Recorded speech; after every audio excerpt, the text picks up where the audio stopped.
And welcome back to Last and Legacies. My name is Peggy. My name is Billy. And we work for the Madison County Public Library System in North Carolina.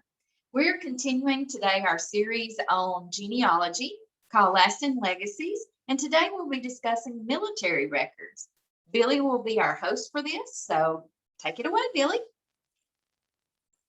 All right, so I'm going to share my screen. We'll come up to Ancestry Library. This is the Madison County Public Library's website that you can log in through with your library card for free.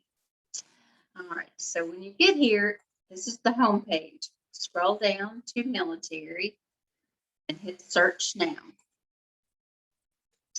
And from here, if you look over to the right side of your screen, it will say that you can narrow your search by different categories. So you can look for photos, you can look for draft cards, enlistment, service, all kinds of records. A lot of information. All right, so we're going to go ahead and search. Okay. We're going to put in my Uncle Robert's name.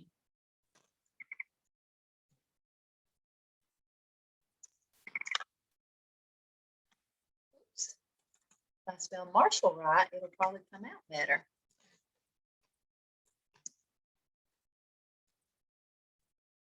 And there we are. I like it when it puts it in for you. Yeah. All right. And we'll scroll down to search. Okay. Looks like we've got several results. We got several results. So we have this one is birth 1921. Peggy, do you see one that would be your relative? No, my relative did not have a middle name. So all of these contain a middle name. There's one that doesn't, but the birth date, he's off by about 20 years almost. Okay. So, but we could take a look at one of these, Billy, and just explain about it. Absolutely. Okay, so let's go with this one. That's U.S. World War II draft card, young men. So we're going to click here. All right, so this gives information of the person's name, how old he was. Wow, he was 15. And, relationship to the draftee, if he was the head of the household or himself. This one was the head of the household at age 15. That's young. Very young. It gives his birth date, birthplace, residence, registration date. And then at the bottom, it also lists household members. And it lists Leonard Baker, and it says self and head. But we're going to click on view, and this will actually show us his draft card. So with this draft card, it shows his name, place of residence, his mailing address. Now on this, it says that he is 18 years of age. Yes. And the place of birth is Walnut Hill, and this is his birth date.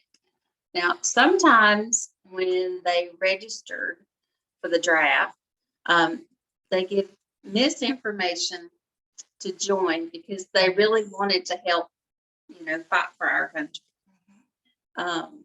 So a lot of things, this is also oral history. So whatever was told to the person taking the information, that's what they had to go with. Also, it says name of a person that will always know the address. So this is a Mrs. Leonard Baker from Forest Hill, Maryland. So most likely, this may have been his mother. His father. Oh, father, sorry. That's Mr. and Ms., isn't it? Yes. Need new glasses. All right. And their address. So, and then on the back side of this is the part I like. This will also tell you their race, color of their eyes, their hair color, and the complexion. And down here it says other obvious physical characteristics that will aid in identification.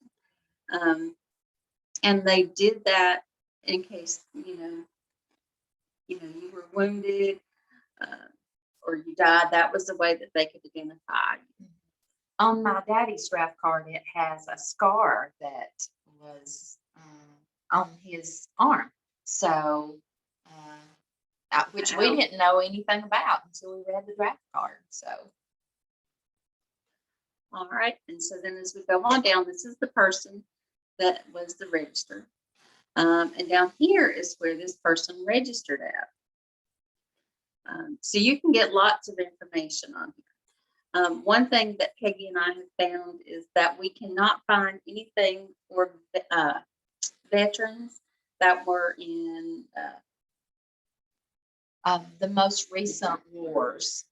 So if there was conflicts that are more recent, we have not been able to find those yet. And we believe that's probably because the majority of the people are still living.